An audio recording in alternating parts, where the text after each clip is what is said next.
40장입니다. 주 하나님 지으신 모든 세계 내 마음속에 그리워 볼 때 하늘의 별 울려 퍼지는 내성 주님의 권능 우주에 찬대 주님의 높고 위대하심을 내 영혼이 찬양하네. 주님의 높고 위대하심을 내 영혼이 찬양하네. 하나님 말씀 갈라디아서 4장입니다. 갈라디아서 4장 21절에서 31절 마지막 절까지 교독합니다. 21절 말씀 제가 먼저 받들어 봉독드립니다. 내게 말하라. 율법 아래 있고자 하는 자들아, 율법을 듣지 못했느냐. 오늘 본문에 갈라디아서 4장에 21절에서 31절 있는 말씀 중에 자유하는 여자의 자녀다. 마지막 절, 자유하는 여자의 자녀. 이 내용을 말씀을 좀 드리려고 합니다. 21절부터 31절의 이 내용, 두 부류를 분류하고 있는데, 상당히 어려운 상황이라는 걸 알 수가 있어요. 어렵다는 것은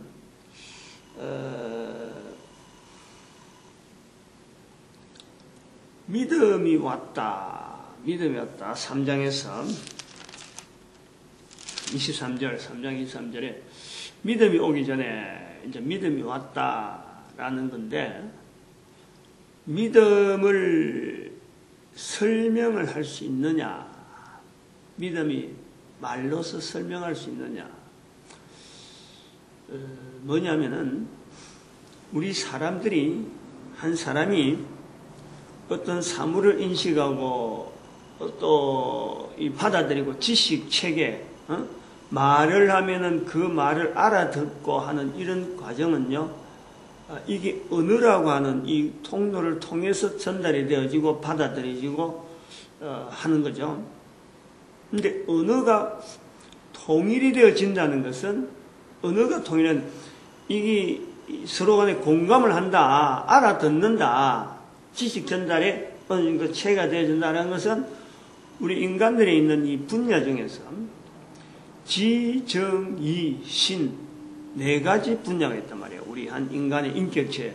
뭐 구체적으로 또 더 따지고 들면은 또 더 다른 분야가 있다라고 말할 수도 있지만, 일반적으로 이제 지, 정, 이, 신, 신, 요런 거는 이제 믿을 신, 요런 분야가 좀 다른 분야로 일반적으로 이제 지정이하고는 좀 다르게 이렇게 구분하는데, 보통은 지정이는 다 알아요. 근데 지정이 하면은 뭐가 지정인지는 잘 모르죠. 어떻게 구분하는 것이? 제가 지금 자주 이제 그걸 이야기를 하는 거예요. 지라고 하는 것은 한 사람이 다른 어떤 것을 받아들이는 과정에, 지라고 하는 것은 이게 지식하는 지혜도 들어갑니다만은 사물에 대한 거예요. 사물에 대한 거. 우리 사람이 사물에 대해서 받아들이는 이 과정은 분야는 지분야라. 지분야. 사람에 대해서 관계되는 거. 사람과의 관계성을 통해서 나오는 정분야라. 사물을 이래 분석하고 사물이 전달되고 말이 들어오는 이런 과정을 분해하고, 이거 내가 알아듣는 말이라, 이거 지분야고, 관계성을 낼 때, 사람과의 관계를 표현할 때는, 이게 관계성을 유지하고 할 때는, 이거는 정분야라.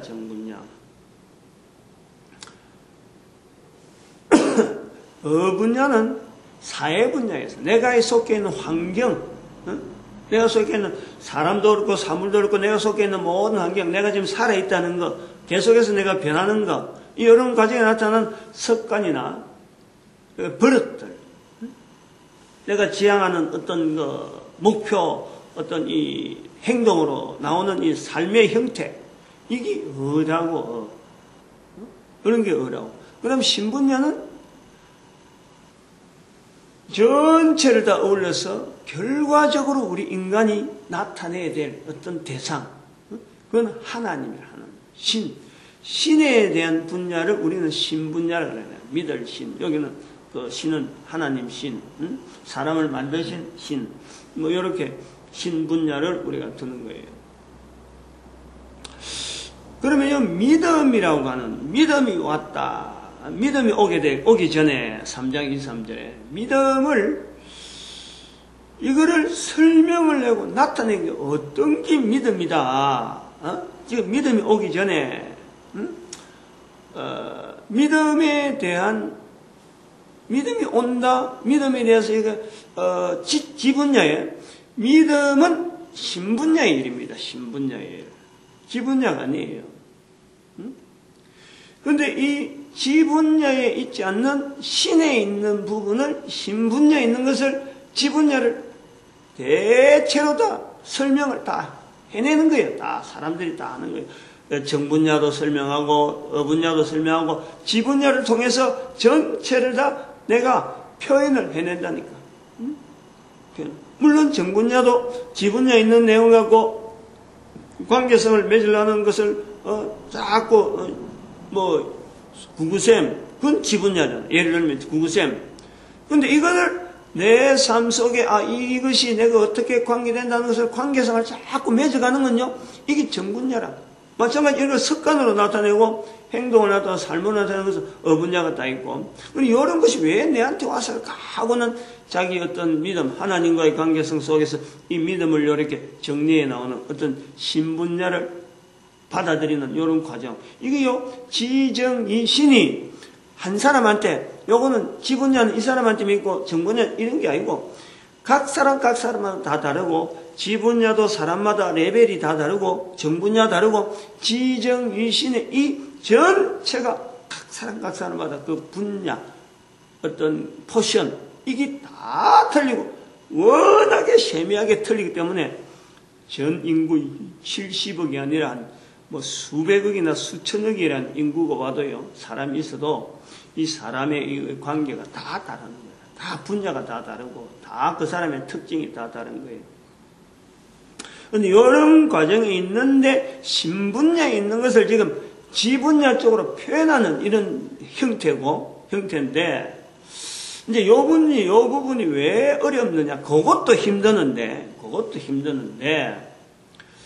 이 부분이 왜 힘드냐? 우리가 그 3장 13절에 예수님께서 십자가에 못 박히신 것, 율법이 딱 정하기를 나무에 달린 자는 저주받은 자다 하는 것이 언급이 되는 거 아닌가요? 사도 바울이 그 말을 처음에 쓴 것도 아니고, 또 그거 믿고 지금까지 자기가 살아왔는데, 예수님이 십자가에 딱 달리니까, 저주받은 자로 딱 들어가 버리니까, 이제 사도 바울도 그런 줄 알고, 저주받은 줄 알고, 성경대로, 신명기 21장 23절에 있는 그 말씀대로 사도 바울도, 이건 저주받은 자다, 틀림없다. 저기에 대해서 하나도 어떤 가치가 없는 거예요. 나무에 달린 자에 대해서는 어떤 그 사람하고 관계된 밑에 있던 그동안에 살아왔던 게 어떤 것 되더라도 일단 나무에 달렸다 그러면 그거는 끝이 나는 거예요. 더 이상 접근이 안 된단 말이에요. 그런데 이것이 사도 바울이 예수 그리스도에서 다르게 생각하는 거 아니에요. 나무에 달린 자가 저주를 받았는데 이분이 바로 하나님이시다. 이것을 받아들이고는 예수는 그리스도다 하고 증거를 하면서 바로 저주를 받은 것이 틀림없는데, 그것은 바로 모든 인간들의 저주를 다 받아들였다. 그래서 그 인간들이 받아들인 죄를 다시 저주에서 풀려고 다시 축복이 되게 하려고, 인간들에게 축복이 되게 하려고 부활로 살아나신 거예요. 부활로 보여주신 거예요. 이런 내용은 지적으로 설명이 떡떡떡 되는 거예요. 근데요, 이거를 정적으로 받아들이기도 하고, 또 이것을 생활에서 내가 완전히 바꿔지는 것이 이제 사도 바울의 모습이고, 그 사도 바울이 달라진 그 분야에 받침이 되어지는 것은 신 분야에 아주 독특한 자기들이 가지고 있던 이스라엘이 가지고 있던 그 큰 줄기, 그거 자체를 완전히 뒤틀으면서도 그거를 지금 딱 붙잡는 거 아니에요. 그게 믿음이라는 거예요, 믿음. 뭐 다른 사람들도 거꾸로 해서 가는 것도 믿음이죠. 믿음이라는 것은 각 사람 설명하기 굉장히 힘드는데, 사람마다 하나님이 계시는데 불구하고 안 계신다 하고 살아가는 것도 그 사람의 믿음이다 라고 말할 수 있는 거예요. 근데 그런 거는 바른 믿음이 될 수는 없죠. 바른 믿음이. 거꾸로 잘못 알고 있는 믿음으로 살아가는 거예요. 이런 것을 이제 가지고 율법에 대해서 자리가 있잖아요. 율법의 자리가. 보통 자리가 아니거든, 율법이 말했다 하면 그건 끝이 나는 거예요. 완전히 이거는 뭐 칼이고 심판이고 모든 것에서 딱 정리가 되는 건데, 이 율법에서 뛰어넘는 것이 뭐냐니까 언약이라는 개념이에요. 언약. 시간적으로 언약이래. 약속. 율법은 모세로 인해서 선포가 된 거고, 그걸 이스라엘 백성들이 모세의 선포니까 쫙 보고 그대로만 따라오던 이스라엘의 역사가 있었는데, 십자가에 달린 예수 사건 자체가 저주로 되어지고 이것이 다시 부활로 되어지는 이 과정에서 사도 바울이 발견한 것이, 찾은 것이 어떻게 하면 이거 설명하느냐. 율법에서는 이래 됐다 그러는데 여기서 부활된 것에 대해서 이게 우리의 축복이다라는 것을 어떻게 나타낼 것인가 할 때에 나온 것이 언약이라는 거예요. 언약. 언약이 하고 율법하고 무슨 관계성 때문에 언약에 대해서 점수를 더 주느냐 그러면, 이 언약은 율법이 있기 전에 430년이라는 이 시간이 있었다는 거예요. 시간이. 이거보다 먼저 있었다는 거예요. 먼저 있은 것 때문에 이 언약에 힘이 서려갖고, 저주는 받은 건 분명하지만 저주 앞에 왜 저주가 들어가느냐? 용도가 있다. 용도가. 목적이 있다는 거지. 저주를 받으려 직접 예수님께서, 하나님께서 그 나무에 십자가에 달린 거예요. 그렇게 해서 먼저 있은 것에 대해서 언약이 들어간 거. 언약이 들어갔단 말이에요. 근데 이제 오늘 본문에서 왜 이게 어렵다라고 하느냐면은, 언약에 들어가서 예수님께서 부활했으니까 그러면 모든 사람이 다 예수님은 구세주고 예수님은 그리스도라는 것을 받아들이면 되는데, 지금 갈라디아 교인처럼, 갈라디아서 나와 있는 내용처럼 지금 다른 복음, 사도 바울이 이렇게 전하고 왔는데, 다른 복음을 전하는 사람들의 그 부류도 알고 보면은 언약을 통한 후손들이란 말이에요. 그런 사람들이 있다니까요. 십자가에 달림까지는 저주로 됐는데, 저주로 해서 언약과 율법에서 됐는데, 언약의 자리에 있다는 사람들이 이걸 다 받아들이지 않는다는 거죠. 언약에 있는 사람들이, 유대인들이 이걸 안 받아들이잖아요. 안 받아들이는 사람이 있잖아요. 자기도 있었고, 자기도 사도 바울도 있었고. 그러니까 이거는 저주에 해당되는 십자가에 달린 것까지 설명하는 율법과 언약이 되는데, 언약에 속한 사람들이 받아들이고 받아들이지 않는 부분, 이거는 연대하고는 안 된단 말이에요. 이제 여기에서 나온 내용이 소위 말하면 언약의 그 주 대상자가, 주체가 바로 이스라엘의 조상이라고 하는 아브라함이라, 아브라함. 아브라함이 모세로부터 430년 언약을 받았다. 그것 때문에 저주는 율법에서 저주가 나오기 때문에 그것은 430년 이전이니까 언약이 앞선다. 그래서 예수님의 부활은 바로 저주를 뛰어넘는 그것이 된다. 시대를 앞선 그런 이제 접근은 됐는데 언약에 있는 사람들이 사도 바울도 그랬었고 지금도 그래 따라오는 유대인들이 그렇게 행하는 유대인들이 있으니까 이 문제가 어떻게 되어지느냐 그럴 때에 나오는 것이 아브라함의 두 아내를 이야기하는 거예요. 아브라함의 두 아내.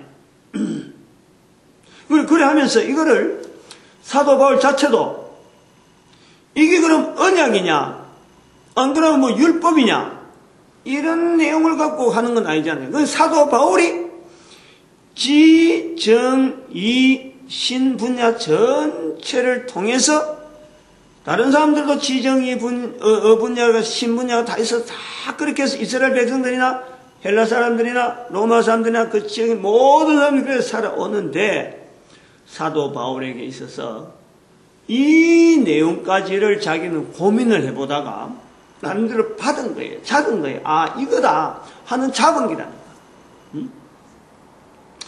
율법 430년 앞에 언약에서도 또 갈라지는 이 부분을 어떻게 나타낼 것이냐. 아브라함의 두 아내 사라와 하가 이 두 사람 한 사람은 정실부부 정부부죠. 남자와 아내 어떤 약속에 계약 그 당시에 사회 계약에 의해서 맺어진 언약의 부부라. 근데 하가는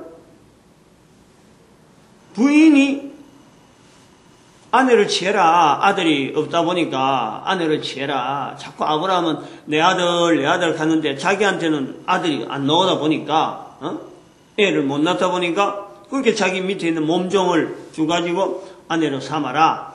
이것도 계약이고 사회적인 관습이고 됐던 거예요. 근데 먼저라는 게 있잖아요. 먼저. 아까도 했지만 율법 언약에서도 먼저 여기도 먼저 아내 된 사람 그 사람의 허락에 의해서 종이 아내가 되는 거란 말이에요. 사회적인 관습이나 그건 뭐 잘못됐다 그 왜 남자가 뭐 처벌까지 이런 내용 개념이 아니고 사회적으로 허락되어진 범위 안에서 이제 하나의 결혼이라. 이제 요 바울이 예수님에 대해서 그리스도라 하는 그 내용을 가지고 성경의 전체에 걸쳐서 나타나는 여러 가지 내용에서 저주받은 부분에 대해서 딱 넘어가는 이 언약 부분에 딱 들어가고는 자기 자신에 대해서 고민을 해봤을 거 아니에요. 언약은 분명한데 그런데 자기가 있고 유대인이 있고 다른 유대인이 있고 예수님을 그리스도로 전하는 사람이 있고 반대하는 사람이 있고 같은 언약 안에 있는데 이 언약 안에 있는 이 사람들끼리 이렇게 갈라지는 이 이유가 뭐냐 어떻게 설명할 거냐 요거를 사도 바울 자신이 그 사건 속에 아브라함의 부부 관계에서 있는 두 아내와의 관계에서 이거를 정리를 해가지고 설명을 하려는 거예요. 설명을 요러한 유대인에 되어지는 이 상황 속에 어떤 사람은 정인이 되어지고 어떤 사람은 반대하고 요 내용을 어떻게 설명하느냐 그것을 자기가 그 구조를 자기가 찾고 있다는 거지. 그거를 비유라 그래. 비유. 사도 바울이 똑같은 평면적으로 보면 똑같아요. 누가 이렇다 저렇다 말은 못하는 거예요. 근데 성경에 있는 내용이 똑같은데 거기에 자기 나름대로의 정리를 자기 개인이 하는 거예요. 언약과 율법은 여러 가지 사람들이 다 이게 언약이고 이게 율법이다 하는 것이 다 표가 났는데 비유라는 것은 사람 보는 사람마다 그것을 다르게 해석합니다. 이렇게 해석할 수도 있고 저렇게 해석할 수도 있다. 단순한 부부라고 그 당시 간섭이고 그건 아무것도 없다라고 말할 수도 있고 또 어떤 사람은 지금 사도 바울처럼 이것이 비유고 이것을 통해서 우리가 속해 있는 자리, 위치를 만들어 보자 이거예요. 비유라는 거예요. 한 가정에 있었던 단순한 사건입니다. 거기 단순한 사건.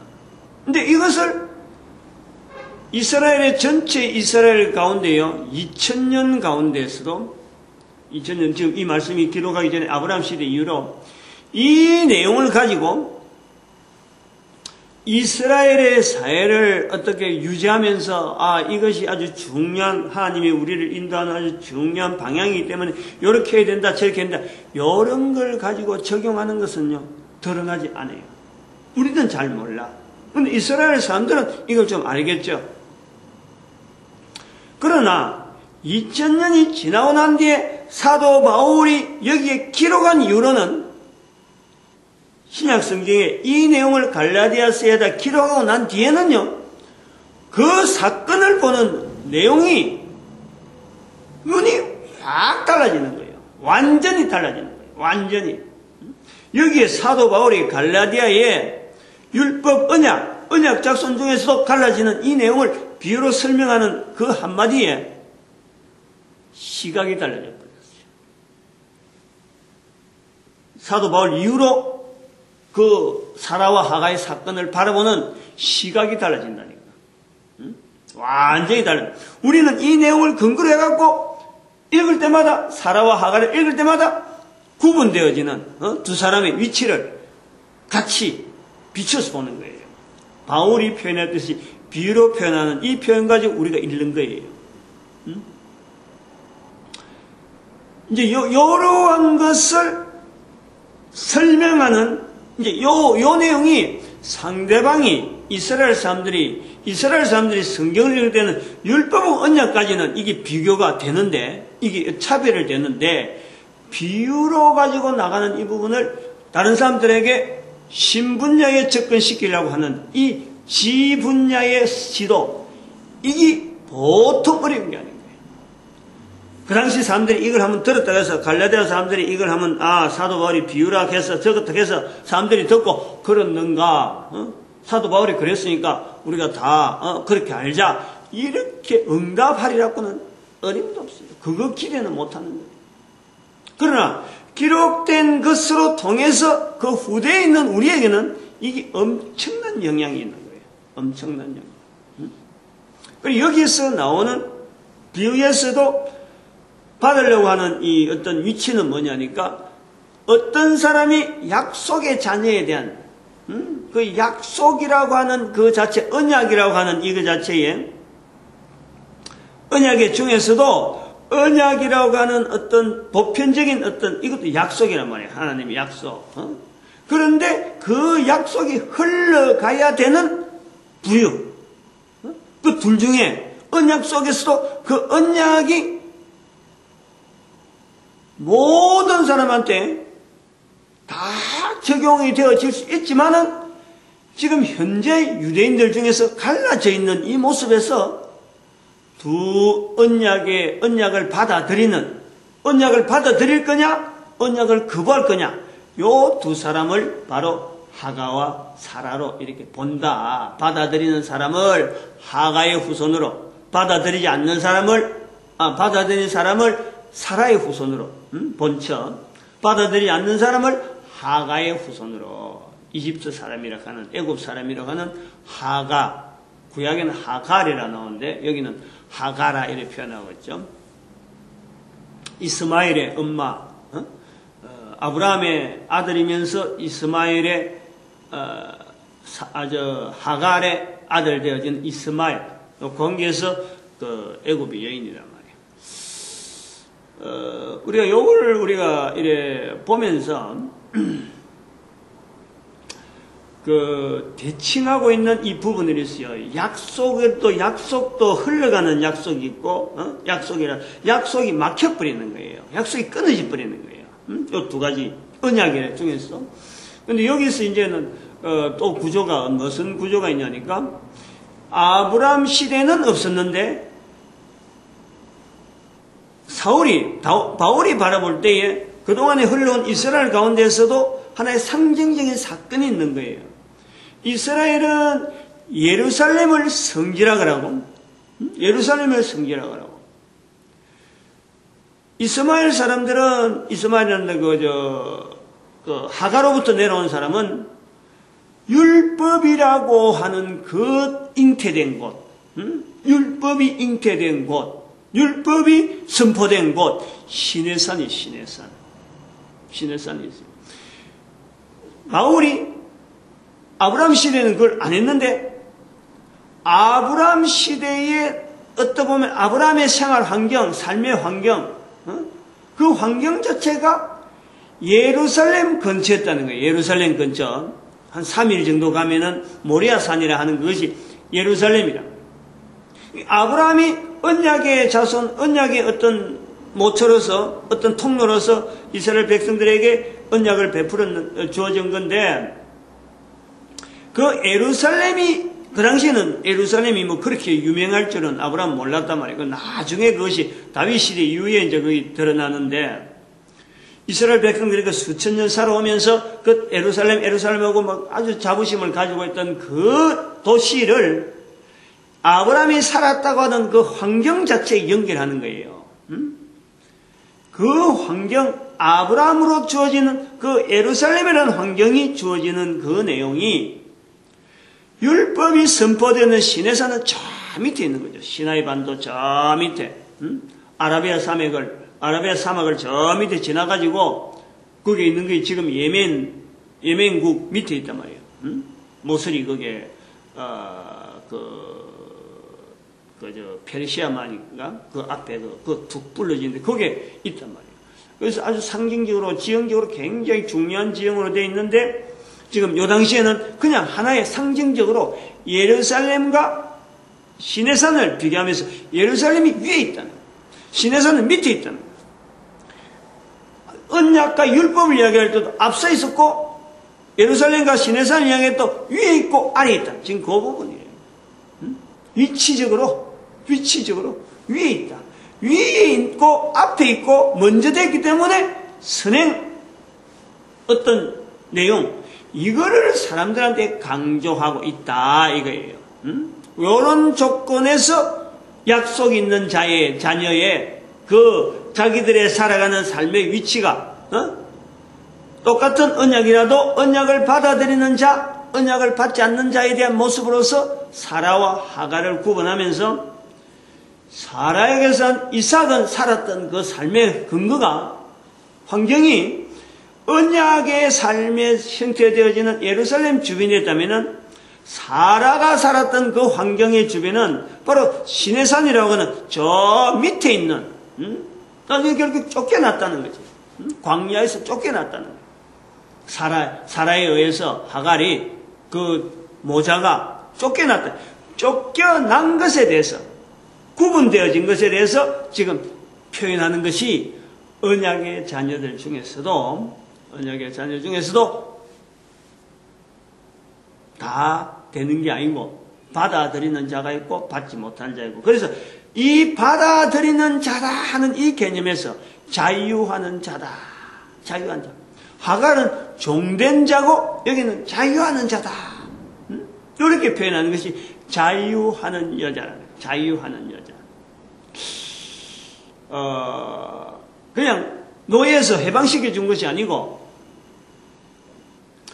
어떻게 보면은 그 언약이라고 하는 이 내용 자체가 율법에 구속되어지지 않는 언약, 율법 언약에서 그 자유하는 자라는 건 율법은 분연히 있지만은 언약 자체에 붙잡고 나아가는, 주동적으로 나아가는 그 자유함, 그것을 나타내려고 하는 것이 자유하는 여자다. 아까요, 지정이신이라고 하는 이 분야가 있으면은, 지분야의 관계, 지분야로 주어진 것도 있고 정분야에서 자기 습관도 있고 참 있는데, 이 신분야에 대해서 나타나는 이것을 어떻게 표현할 거냐, 어떻게 움직일 거냐 하는 여기 신분야에 적용에 있어서 지정이라고 하는 이런 관계가 서로 꽉 매여 있더라도 요 매여 있는 것을 뛰어넘는 발상, 생각, 말하고 표현하는 그 원동력, 그 힘,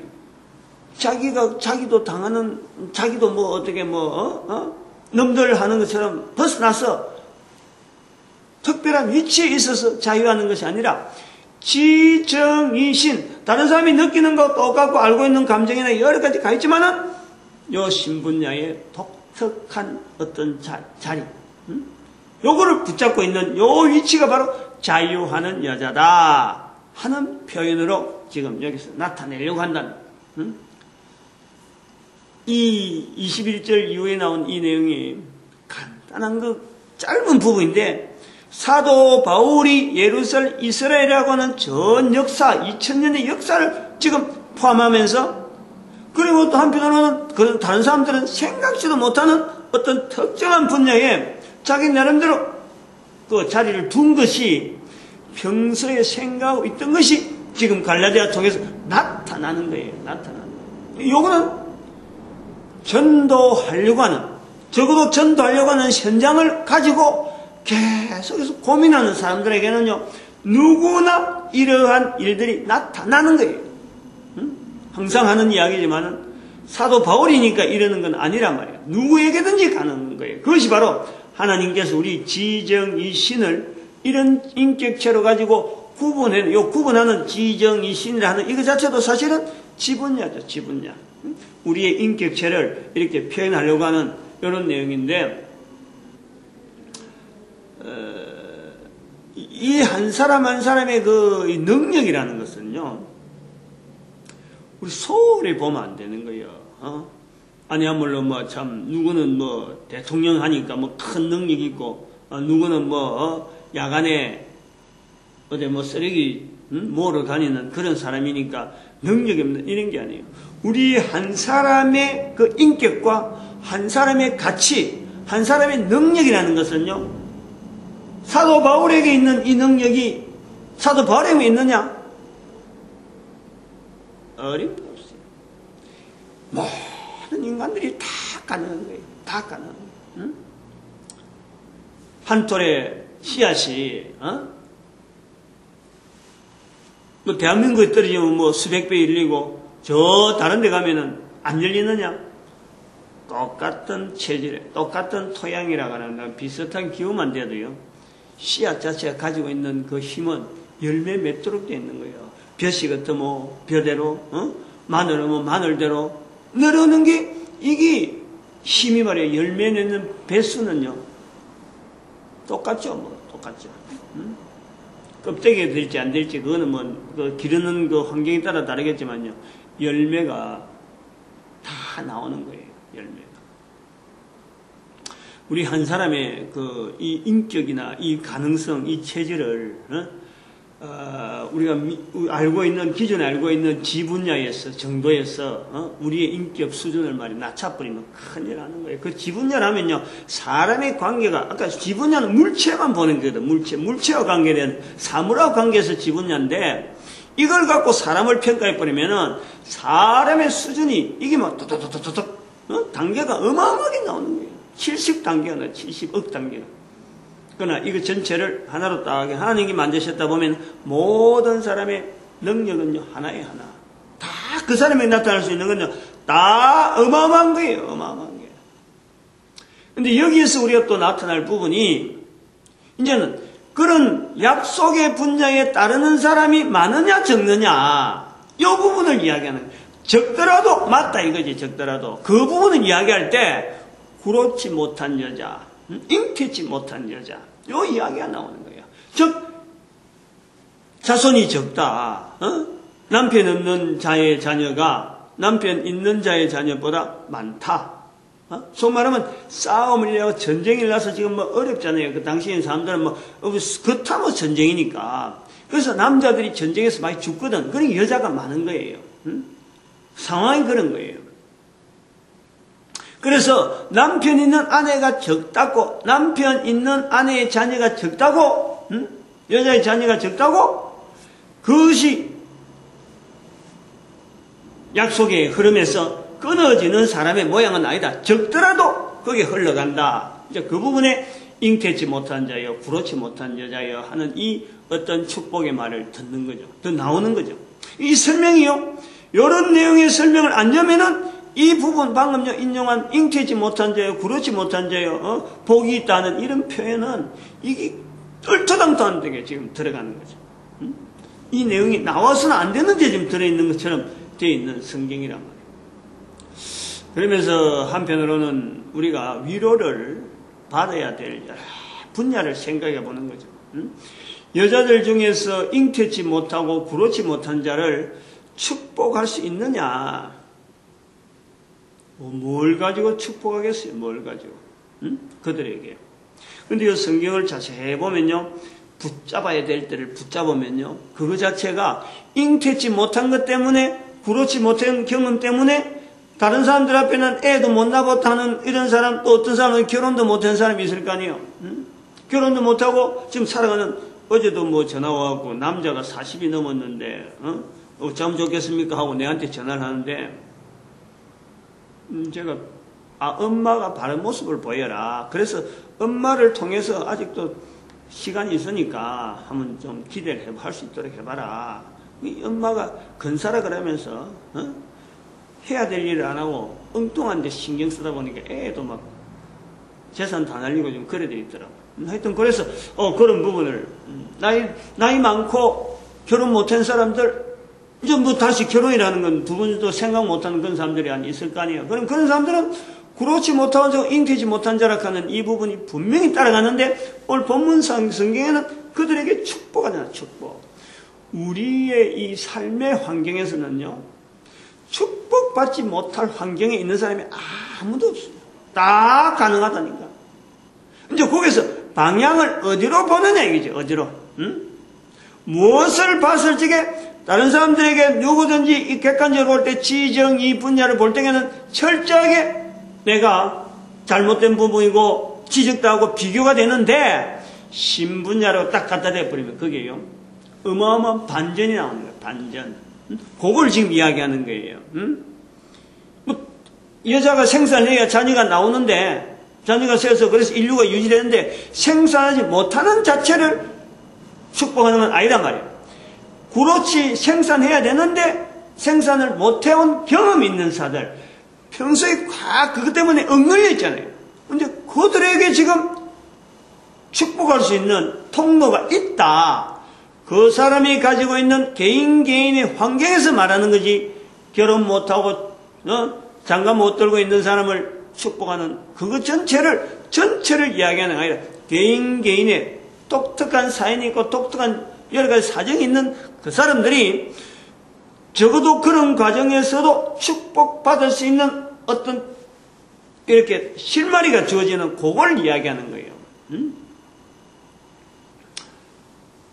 그러나 하나는, 다른 건 다 될 수 있더라도 다른 건 안 되는 것은 살아있는 사람에게만 되지 죽은 사람에게는 적용이 안 되는 것이 또 우리가 이 축복이라든지 이 모든 적용에 모든 것이라 볼 수 있어요.